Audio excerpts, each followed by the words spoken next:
Welcome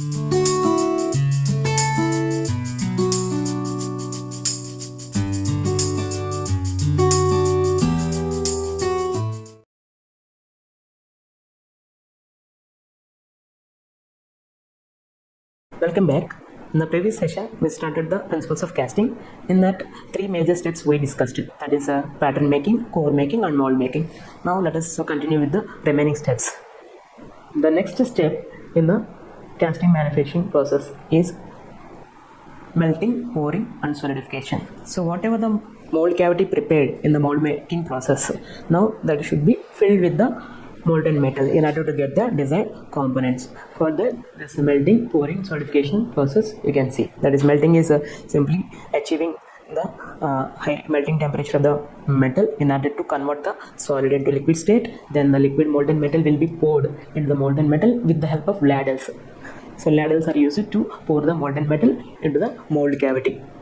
After pouring the molten metal into the mold cavity, solidification is done. Solidification is again process of converting liquid molten metal into solid object. So that can be achieved majorly by, it depends on gating system one, and second one is temperature gradient. So temperature gradient is a change in temperature with respect to time, and slow cooling process need to be done in order to get the good quality product.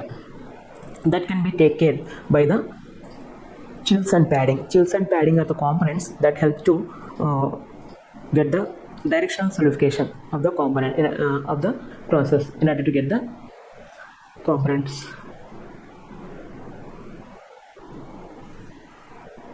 And next step in the casting manufacturing process is cleaning and finishing. After completing the melting and pouring solidification, then whatever the component is that is obtained after cooling, that should be contain some sand, that contains some scales on the surface, and that contains some irregularities. As I said in the previous session, one of the major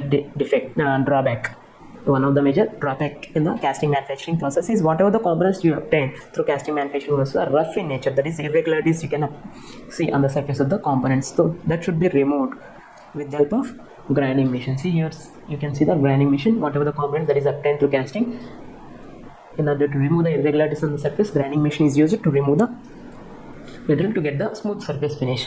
So all this done during the cleaning and finishing process.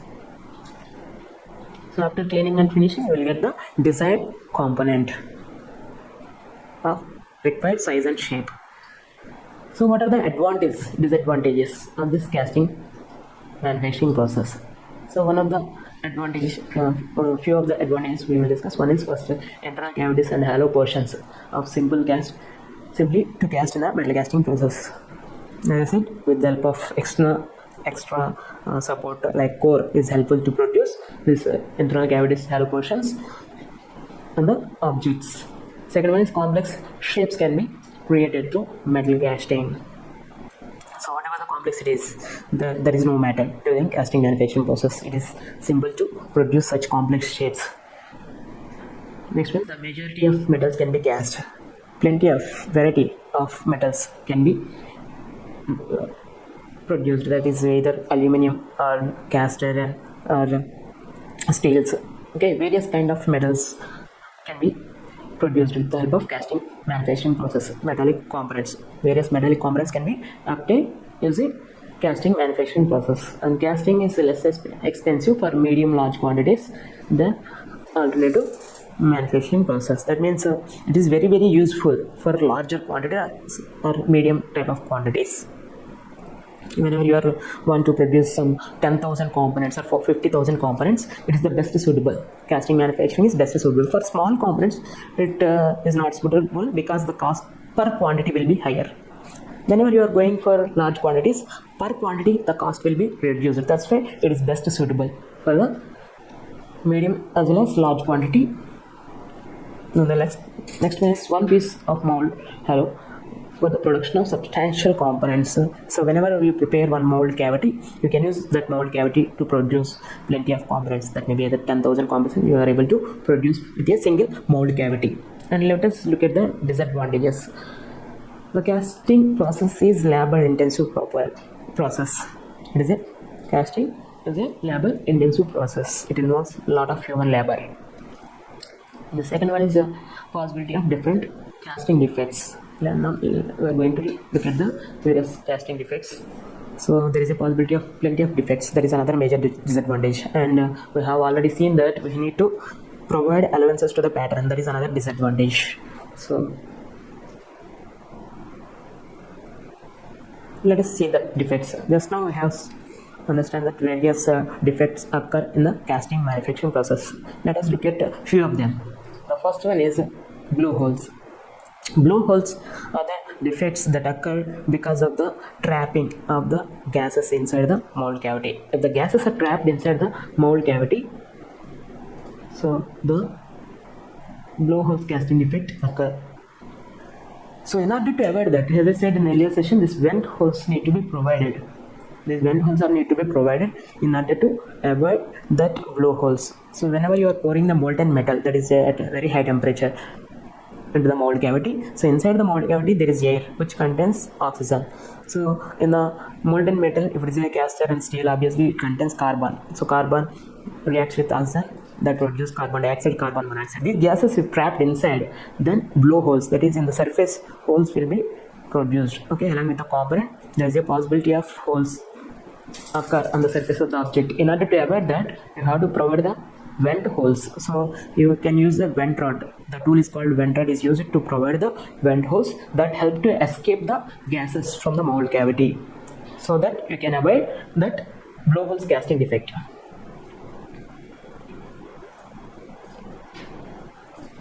Second one is drop.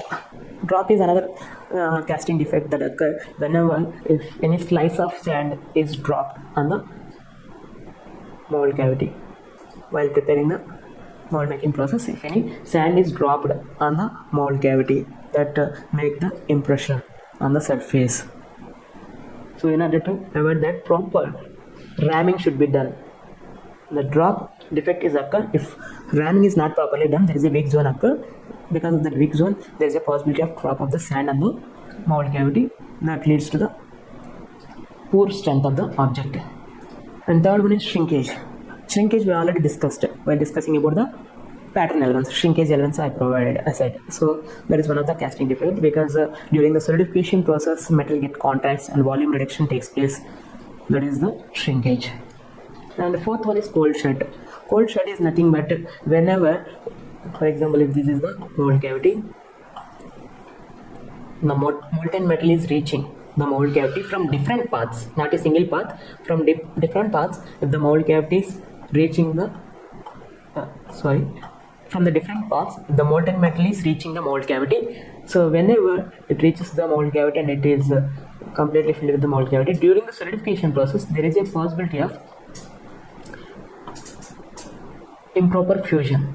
The improper fusion occur at the contact point. From the, if the molten metal is reaching the mold cavity from three different paths, at the meeting point, if there is proper fusing is not occur, that leads to the cold shed. That obviously reduce the strength of the component. And next one, misrun is the defect that occur if the mold cavity is incompletely filled with the molten metal and the solidification starts. Then this misrun defect occurs. That means after completely filling the molten metal, then if the solidification starts, that's good. If it is uncompletely filled and the solidification starts, that leads to the misrun defect. That is due to the fluidity. And the last one is slag inclusion. Slag inclusion is nothing but impurities present in the molten metal. If there is any impurities present, that is foreign particles in the sense if in the composition other than the metals elements, if any elements are present other than that composition, that is a foreign particle. That may be either sand or any other materials that leads to the weak strength of the object. So that is the slag inclusion. So these are the various casting defects that leads to the reduction of the strength of the component. So one must ensure to remove avoid these casting defects. So that's all about the casting manufacturing process. In the next session, we will discuss about the principles of forming. Thank you everyone.